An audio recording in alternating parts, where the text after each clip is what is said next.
Hi everyone, this video is going to cover Module 2, Part 2. There are 3 parts just as always. Module 2 S4, which is called your use of time. Module 2 S5 is called the value of time.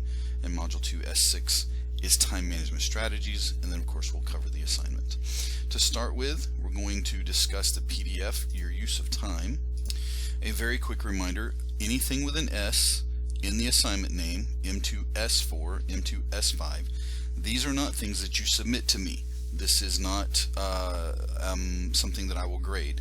The only things that I grade are the ones that have an A instead of an S. So we're going to start looking at this particular part of the assignment, M2S4, your use of time PDF. I'm going to open it right now. Before I start, I want to tell you that I've been an instructor for a very long time. This is my 24th year of teaching, whether it's been in a high school or college. And I will tell you that a student's ability to manage their time is probably the most valuable thing they can have. And it is also the thing that I've seen students do the worst. It leads to the most lack of success that I've seen is managing your time. Because manage your time is a major portion of managing yourself. And you know that includes things like managing your money, managing your health, managing your free time, your addictions, that sort of thing. But managing your time is about the most important part of it. So as we go through this, I want you to keep that in mind, that in my opinion, probably the most important thing you can learn to do is manage your time. And we are not very good at it, none of us. And it's a skill that we have to learn. It's a soft skill, and it has to be learned at some point, and you may as well start learning it now. So your use of time is a derivative of this document here by Linda Bruce. We are using it. It's open source. It's also sent by the University of Minnesota. Answer the following. Remember, these blue fields are supposed to be filled out, but they're just for you. But what time of day are you most alert? What time of day are you least alert? I'll just give you an example. Me, I'm most alert at like 5 in the morning till about noon. After noon, I start slowing down. I wanna stop, and that's 7 good hours a day. Okay, I'm least alert. I'm ready to stop starting at about 8 o'clock at night, and I'm done. Now that's not just a function of being an old man. That's just something I've trained myself to do since I was young. I get up early. I get my work done soon, and then when everything's completed in the afternoons, I start resting and relaxing, and finding things to do when I can. I can't always, but if you were to ask me what time of the day I'm most alert, my answer would be morning, and what time of day am I least alert would be evening. And I spelled that right? Okay.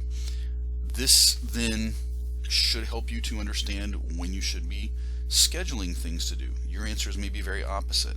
If your answer is like mine, then when should you take classes? When should you study? When should you prepare for tests? And the answer would be morning, and try to have everything done like I do now. If your answer is opposite, let's say you're not a morning person, and many young people aren't, I would encourage you to start training yourself to get up early and be functional at an earlier time of the day, but that's another thing. I would tell you that right now, if you're slow to get up and slow to get started, then perhaps morning classes and studying first thing in the morning is not your best. Perhaps you're an afternoon or an evening person. Okay. What category of discretionary activity represents your largest use of time? That's up to you. Don't include things like sleeping, working, or studying. We're talking about the extras. Basically what we're asking you is, where do you spend most of your time that's not productive? Okay, for me it would be more than likely sitting at the computer, probably Facebook or YouTube, Netflix. Just being honest. That's not where I spend all my time. Of course I've got tons of things to do, and I have things that I do outside, but if you were to ask me what I could cut back on, I would probably say these things like this. So the answer of course would be yes. Quite a bit of my time, oh hey, what happened? Quite a bit of my time could be changed so that I now use my time more productively.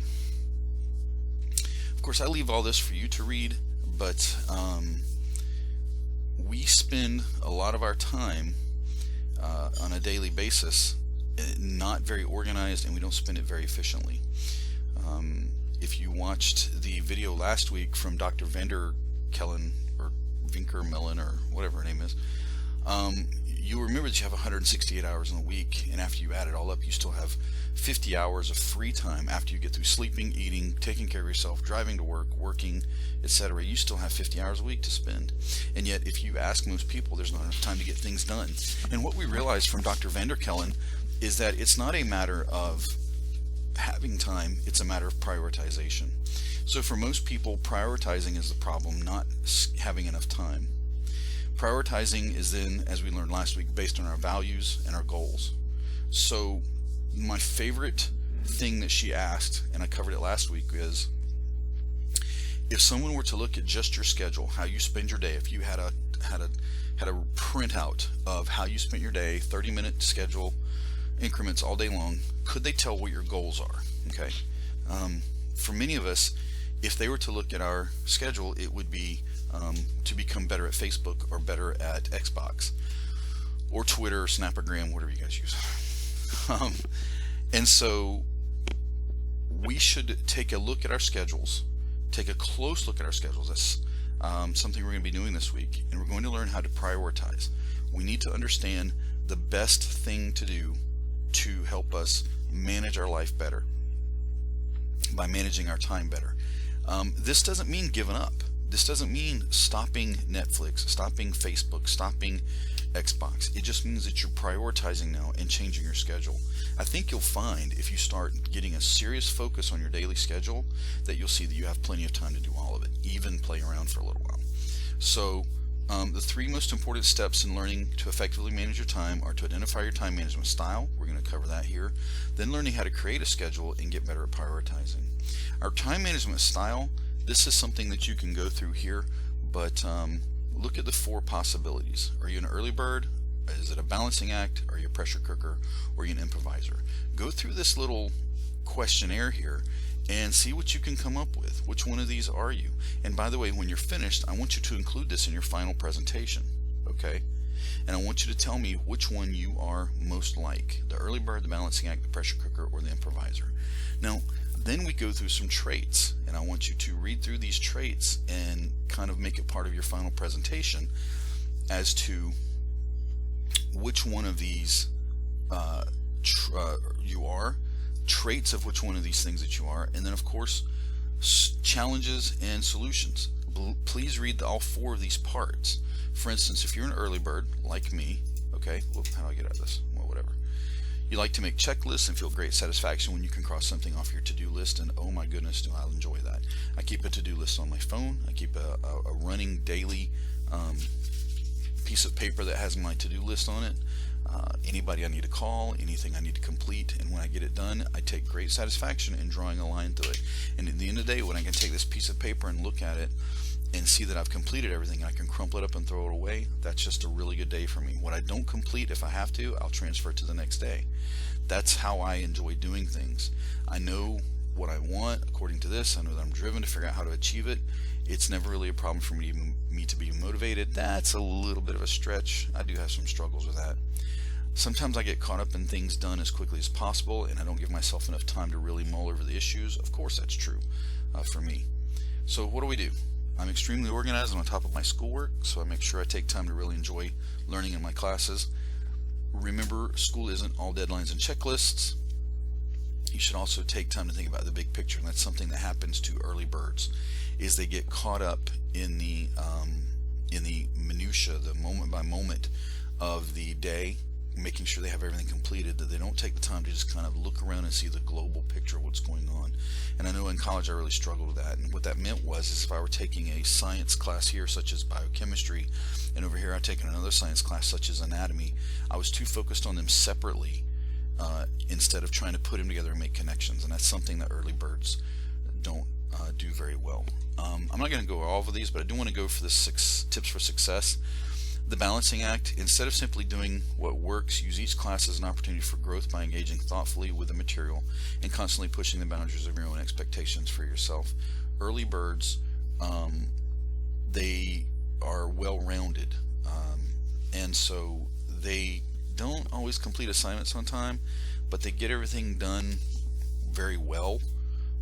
so they're a little bit of both. They've got some challenges, but they tend to not really focus on the class. They're kind of the opposite of the early birds. The pressure cookers, give yourself small achievable deadlines and stick to them.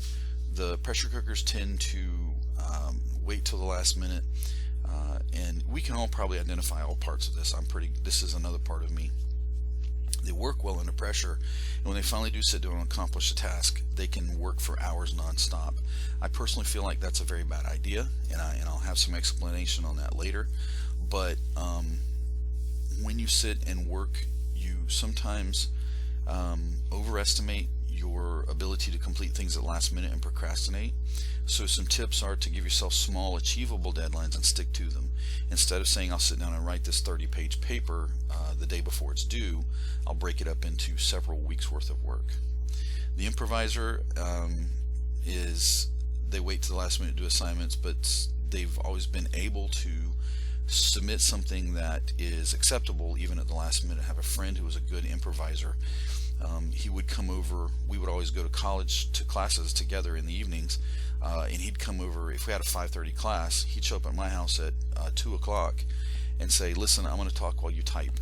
And I was a pretty good typist, and so he would write his papers and I would type them out in just mere an hour and a half. He'd write a 4-page paper that he'd had weeks to work on. He'd hand it in and he'd get an A. But the problem with that is that this is because we were in night school. We were taking some pretty easy introductory classes, and when it got to the point to where he could no longer accomplish that, he could no longer wait till the last minute, he didn't have the skills necessarily to now work at the new level of classes he was taking, and he struggled for a while. Now he turned it around. He was able to organize his time better and do what he was supposed to do, and he became very successful. But for a while there, he was just kind of dragging his feet and not really improving himself much, and as a result, he very nearly dropped out of school. So improvisers have the problem of waiting until the last minute. That's going to be fine now. You've probably done this in high school. You've probably found out there are ways that you can get around doing the work well. I feel like improvisers are probably the most common thing, but the problem is that someday, some point, you're going to hit a class or you're going to reach a level in your education which this doesn't work. You need to start teaching yourself the skills now to stop being an improviser. Step 2 is to create a schedule. We've worked on this last week. We're going to work on this some more. The idea of taking all of your assignments, all of your due dates, all of everything from all of your classes and the rest of your life and putting it onto one calendar is crucial. It is going to get you a much more global look at your time commitments for the week and where you can fudge, where you need to focus, and just in general what your week, your month, your semester is going to look like. You have 168 hours a week. How do you spend them? How much time will you be devoting to your studies? If you don't have enough time, and remember, we don't say that. We don't say we don't have enough time. We say we haven't prioritized our time correctly. So you haven't prioritized your time correctly so that you can include college, then you're going to have to change the priority of something else. Okay, I know that when I was in college, I was also on a softball team, and even worse part of it was the softball fields were literally right next to the college campus I was playing or going to, and so as a result, I would spend a lot of my time in the college class looking out the window, seeing the softball fields, knowing my team was about to play, and I'd literally leave my class to go play my softball. What was I prioritizing, college or my athletic hobby? So prioritization is the key. It's not that you don't have enough time, it's that you're not prioritizing. I would encourage you to use something like Google Calendar or iCal or Outlook, whatever you use. Here's why I like an electronic calendar over a paper calendar. Unless you're the type of person that carries that paper calendar with you everywhere, and my wife does. She always has her calendar right there with her, which is useful. But I like the digital electronic calendars because I can access it on my phone, on my computer, anywhere. And in fact, if somebody says, hey, I need you to do something on this date, I just pull up my phone, add it right then, and it automatically updates wherever I'm at.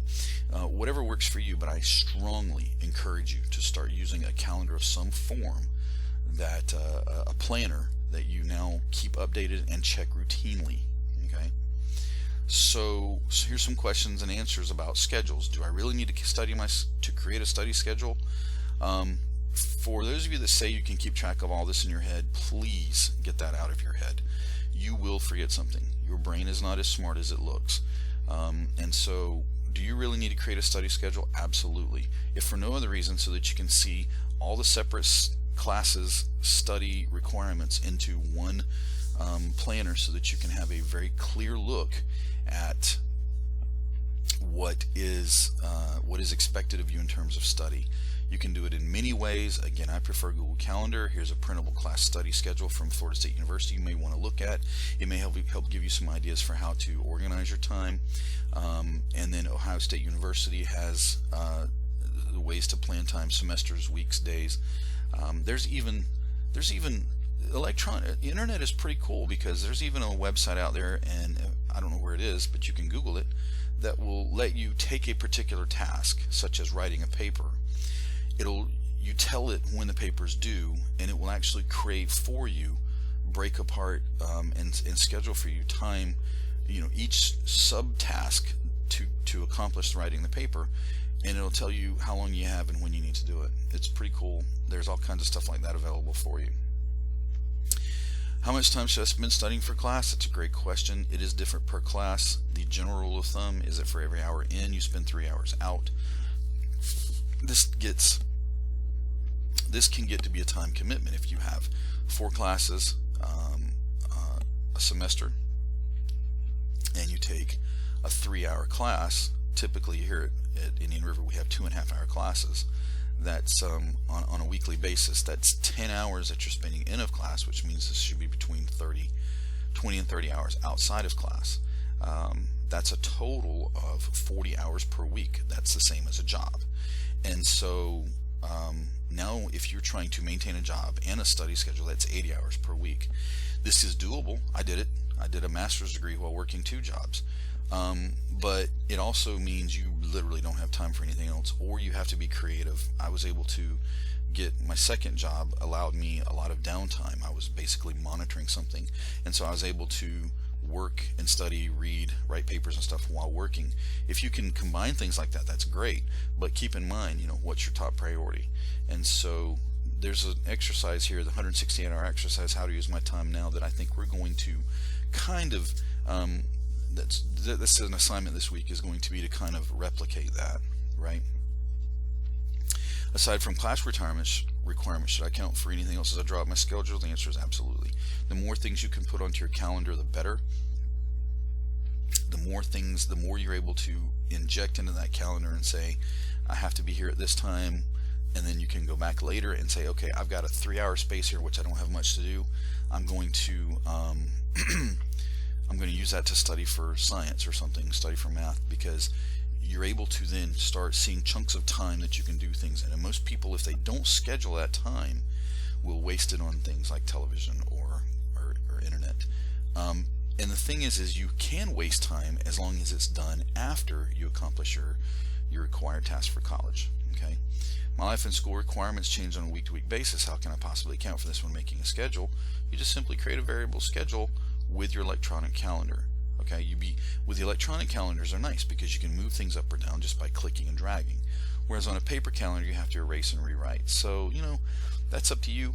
But yes, even though you have a variable week from one week to the next, you can still make this you can still make it doable. Just understanding, again, prioritizing and scheduling. Okay. Last question I'm going to cover is something about cramming. I can tell you right now, cramming is useful. Cramming, or what we call last-minute focused study, is something that can be done fine. The problem with cramming is this: if it's all you do, you're wasting your time. Your brain is good for about 20 to 25 minutes, and if you're spending the last 25 minutes right before a test cramming, you're trying to cram too much in. That's why it's called cramming. You're trying to fit too much in at the last second. Rather, what you should do with that 25 minutes is cram, but it's a review. In fact, as you've been studying, you've been creating a cram sheet so that right at the last minute you study that cram sheet, and it helps to keep your brain refreshed. There's a lot of brain science that goes with that, and I hope to get to show you that later. Please don't just cram at the last minute. It is basically a waste of time. It's actually been shown to be worse to cram at the last minute than not do anything at all. So get better at prioritizing what needs to be done today, this week, what needs to be done by the end of the first month, the second month, what needs to be done by the end of the semester. By knowing these things, you can then create a better schedule. If you're a procrastinator, and we all are, do any of these apply to you? My paper's due in 2 days and I haven't really started writing yet. Oh my gosh. All right. I've had to pull an all-nighter to get an assignment done on time. If you've had to do that, you're a procrastinator and you're not scheduling your time better. These are scheduling can fix all of these. I've turned an assignment in late or asked for an extension. I've worked right up to the last minute. I've underestimated how long a reading assignment would take. I've relied on the internet for information like a summary of a concept or of a book because I didn't finish the reading on time. If you're one of these people, and we've all done this, so we need to learn how to avoid doing these things. These are the things that kill you, make you hand in a less complete assignment. They make you your grade go down. They make you be less successful. You've struggled with time management. If you've done these kinds of things and making a schedule, creating this calendar, creating this to-do list, and prioritization of this to-do list is going to be the trick to getting past all this. Okay, so keep your studying bite-sized. When confronted with 150 pages of reading, you can't read 150 pages, not all at once. You're going to be overwhelmed. Instead, try breaking it down. Okay, instead say you're going to sit and read for a length of time, however many pages you think you can read. This says 45 minutes. I'm leaning more towards 30. You sit and read for 30 minutes, then you take a 15-minute break. Okay, or you read 30 minutes a day for a week until it's done if you have that kind of time. In this, we're going to be talking about reading more. You're not just reading, you're reading actively, meaning that in that 30 minutes you are engaged in the reading totally. Okay, turn off your phone, close your chat windows, block websites, just turn everything off. Okay, because you may say I'm a multitasker, but I can promise you multitasking only leads to what we call switch tasking, which gets you out of something called a flow. When you go back and forth between the phone or Netflix or whatever distracts you. The phone is the worst because you know how you get every 5 minutes you get a little ding on your phone. That breaks you out of this thing called flow, which we'll talk more about later. Get rid of it. Go put it in the other room. I promise you the world's not going to explode in 30 minutes. Find 30 minutes that you can focus. Then tell yourself at the end of 30 minutes, I will go spend 15 minutes on my phone. Then come back and do it again. Okay? Set up a reward system, which is what I just said.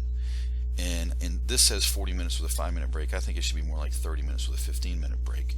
And keep in mind, it's on the honor system. But the more you do this, the more you're going to see you're productive, and you still get to goof off on your phone.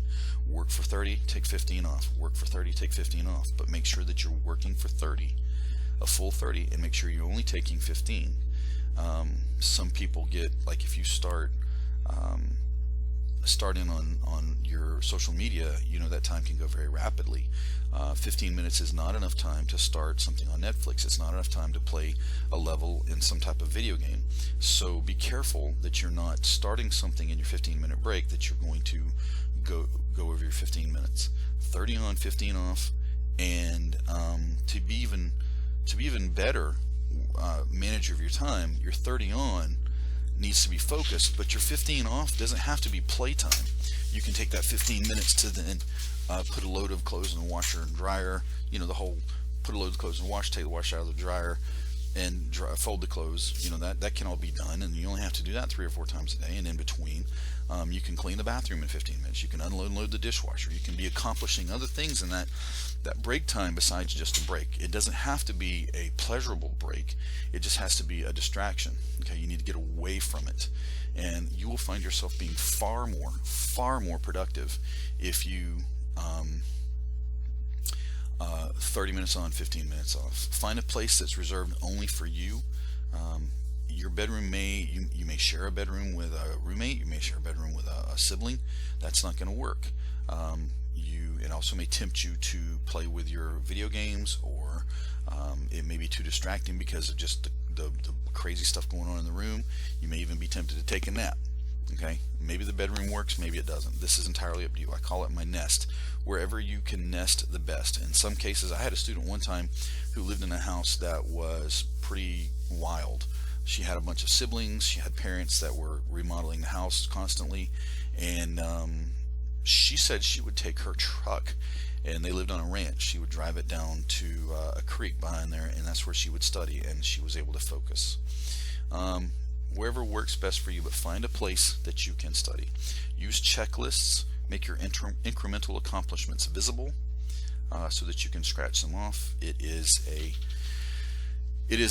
cathartic thing to be able to see what you have to do and then scratch it off. Don't forget to respond to this. I'm running a little long, so I'm going to go through this a little bit more quickly. This is a pretty quick slide anyways, but I don't know how to make it big, so I apologize. If I make it big, it's going to get goofy here. You know, time is a great equalizer. We all have the exact same amount of time. I don't care how rich you are or how poor you are. You have the exact same amount of time to complete tasks. You have 168 hours a week, and that will not change. You can be the wealthiest man in the world and you can't buy another second. But think about kind of time as being kind of like money, and instead of, you know, you're spending time like you spend money, or you're saving time like you save money, and how good are you at it? This is kind of silly. This gets a little complicated, but you see the point.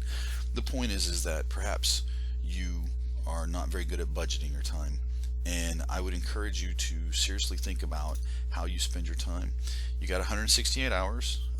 It's important that we understand that you're going to be spending about a third of that asleep and about a third of that in class. It's what you do with the other third that you're going to be really creative with, and it's going to give you the ability to manage better by knowing how you spend that time. I'm kind of leading you guys up to an assignment. How do you spend your 168 hours weekly? How does it spend on childcare, class, community service, commuting, transport? I mean, look at all these things: sleeping, spirituality, prayer, study, video games, right? Netflix, YouTube. What of these are required? What of these can you hand off to somebody else? Maybe in your support system, like your friends, family, parents.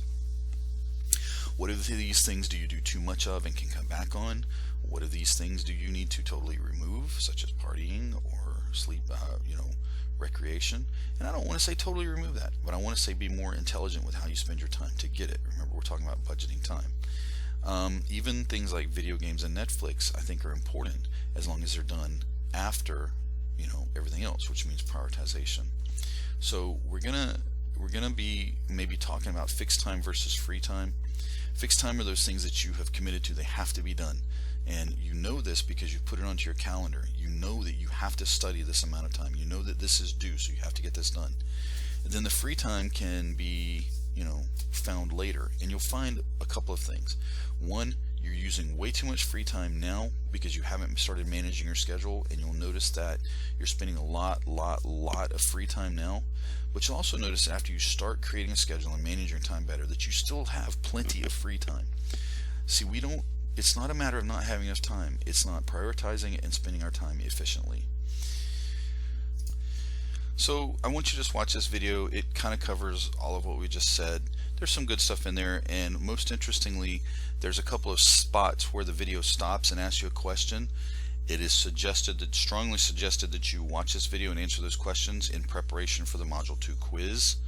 So I think you can read between the lines on that. And so the last thing we're going to talk about is the assignment for Module 2, which we're going to jump over and do right now. Alright, so we jump back and we're going to go look at Module 2 assessments. The assignment for this is Module 2 A2 time tracking assignment. Now this is kind of weird. So you're going to get a little bit of time. Well, if you start now, you should be able to finish this on time. You're going to track 5 days of your time, and so you need to start this 5 days before it's due. If you need a little bit more time, that's fine. When you open up this particular file, it's going to ask you some questions, some things to do. That's not true. When you open up this particular file, it is an Excel file. You can open it in Google Docs and Google Drive, and it'll open, or you can open it in Microsoft Excel. What you're going to do here is you're going to open it up and you complete it, and I'll show you how we're going to do that. Let's open it.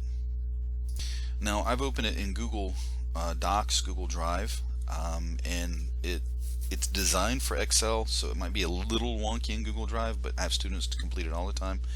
If you open it in Excel, you just fill it out and hit save and then submit the actual assignment. If you open it in Google Docs, you fill it out and then you go to File, Download as a PDF, and you submit the PDF. Okay, so essentially there are 4 parts across the bottom. You see these 4 different tabs. You're going to complete them. Okay, so here you're going to estimate how much time you spend in class, reading, sleep, work. You estimate across here. You don't write hours after it. All they want in here is numbers because it helps to complete the assignment. Just put the number of hours in here. How much time do you spend in class? How much time do you spend reading or homework? How much time do you spend sleeping? Then jump over to part 2, which is tracking. Now this may look a little crazy, but I want you to fill this out. It's broken down in 30-minute increments, and it's not that difficult. I want to drag this over just a little bit, and so now it's all nice and even. It's broken down in 30-minute increments starting at midnight. So you put the day here like it's Monday, October 27th. Here is Tuesday, October 28th, Wednesday, October 23rd, for example. Then you're just going to start filling this out. Now the thing about this is you don't have to fill, like if you're sleeping, type in sleep and then copy that all the way down to the time you get up. And then here you're going to do things like just say, you know, don't get cute. Just say get up, get ready for work, go to work, or go to class. And if you're in class from 8 o'clock until noon, just put class all the way down. Now I want you to do 5 days, and what I'd like for you to do is do 4 days of during the week and then 1 weekend, because I'd like for you to kind of include a weekend. Okay. Then part 3 is to categorize. So what you're going to do again, this should be drug over just a little bit. What you're going to do again is you're going to go back to your days, day 1, 2, 3, 4, 5, and you're actually going to classify them based on what you wrote down. These are the things. You're going to put a C for class time, an R for spent this, and you're going to fill this out. And as you fill this out, you'll notice that this thing is going to change. So if I put an S here, it will change the amount of time spent, and the little pie chart will change. And when you get it completely filled out all the way, you're going to get a nice little crazy pie chart showing you how you spend all your time. And it should be a whole lot more than just those 3 things. Use all of these. And this is, yeah, I know this is a little bit involved, but you know, welcome to college. But when you're done, you're going to get a real good idea of how you currently spend your time. And the trick here is to be honest. Don't make stuff up. Don't fudge it. Don't be, you know, this is for you. I'm going to see this, but nobody else, and I'm only going to see that, you know, you completed it. I'm not going to make any judgments on you. Be honest. That way you'll know. Okay. And when you have things like T for TV, computer, and video games, okay,